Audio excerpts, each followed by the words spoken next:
Okay, so I really wish I had more trails like this across my route to the beach. There's a few spots where it's like this and the one I just showed you before, but for the most part it's along San Gabriel River bike trail. You'll see that later in the next video, and it doesn't really require these big Kenda Alluvium tires.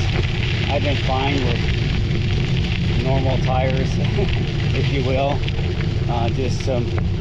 For a long time I was using 700 by 38 Terravel Rampart tires, which are just an inexpensive tire they're basically from the brand that distributes all the bike stuff to the bike shops, and just a house brand.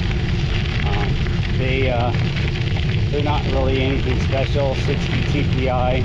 I don't know who makes them, but they're huge bike brands. They get stuff made by lots of people. The other tires, obviously, I've used a lot are the Panaracers. Panaracers are, and same with the, I've used the Rene Hurst and the Simworks tires, which are all made by Panaracer, and those ones are nice.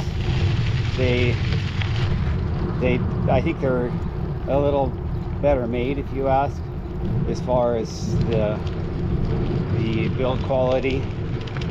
They're just obviously, if you get the Rene Hurst, they're very expensive, and the Panaracers are not that expensive.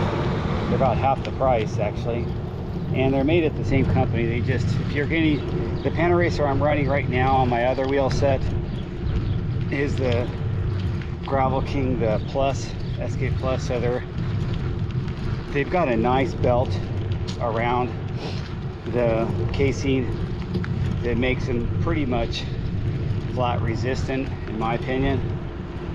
So those are the ones I'll be using when I go to rides that I anticipate rougher and glass and stuff like that. Not really rougher as far as dirt. I would choose these for the rougher dirt, or choose another tire that I'll show you later. And then you've also seen my the Schwalbe G1 Bite and G1 Ultra Bite. Now I really love the Schwalbes. Those ones feel great. They are a little thinner walled, so I wouldn't consider them as durable as these Kendas or as the Panaracers, but they do have a really nice feel, and they do offer that suppleness and traction for stuff when you really need some traction and looser dirt.